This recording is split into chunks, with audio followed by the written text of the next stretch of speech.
Maghimay tayo ng malunggay, ano.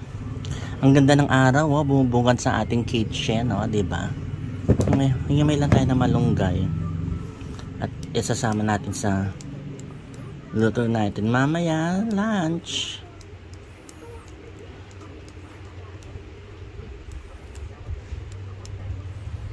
Ngayon sayote naman, ano, ganito gagawin natin sa sayote. Tapos ganyan,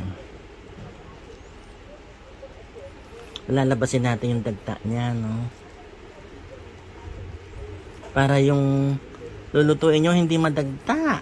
Kailangan ganyan, hindi basta hihiwain nyo lang at babalatan at ayan, oh, nakikita nyo, o, diba? Ganyan, sige lang, tuloy nyo lang yung pagkaganyan yung basta makakuha kayo ng maraming dagta. Ayan, oh, diba? Ganyan lang, mga kagigil.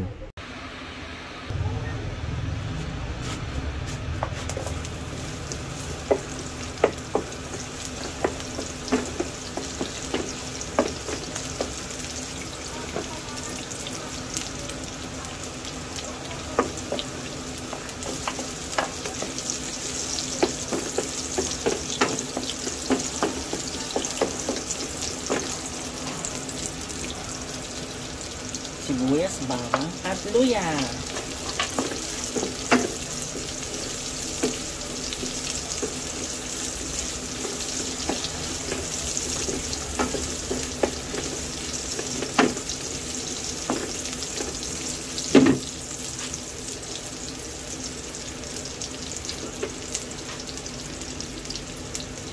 Lagyan na po natin yung ating manok, ano.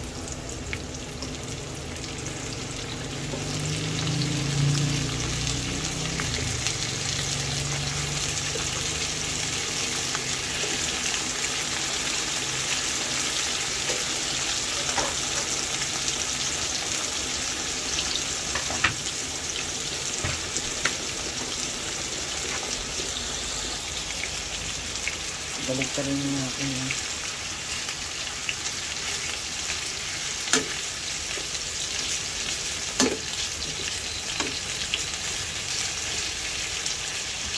Tapos sasangkutsahin natin yan, ano, maya maya.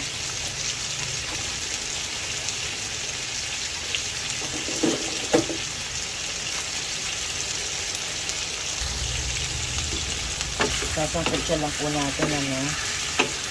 Kailangan mag-incorporate yung bawang, sibuyas at luya sa ating manok para mas lalo siyang manok at mas lalo mas masarap. Ating, alam nyo na, maraming bawang ay maraming luya, mas masarap. Tapos lagyan na po natin yun ng mainit na tubig.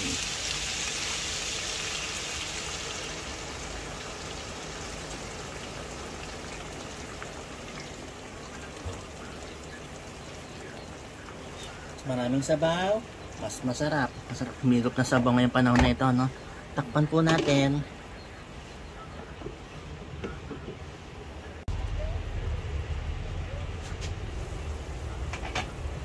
Naglagay tayo ng chicken cubes. Tsaka konting patis lang muna, no?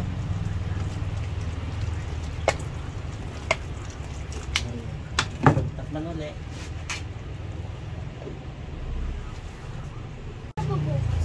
Yes.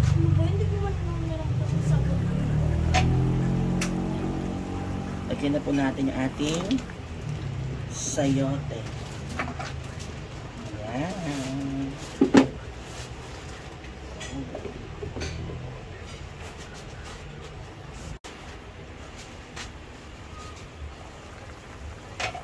Lagyan na po natin yung ating masustansyang malunggay. Damihan nyo, no, kasi napakasustansya po nitong malunggay natin. Ayan.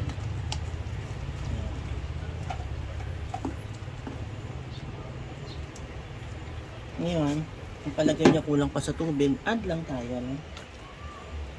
Mas masarap syempre maraming sabaw. Higop ka lang sabaw. Ayan.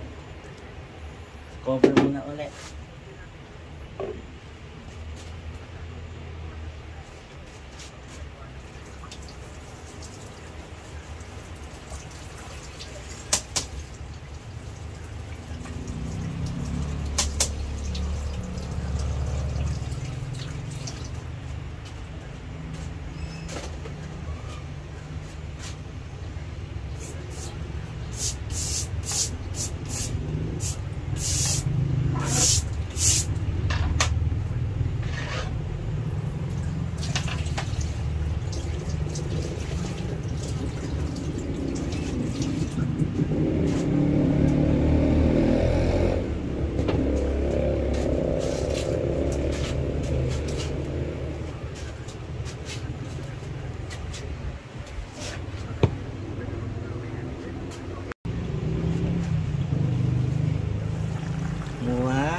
Tikman na natin.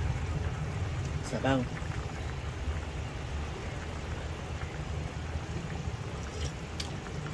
Ay wow, Diyos ko, napakasarap. Ang sarap ng tinola natin mga kagigil. Kain na tayo.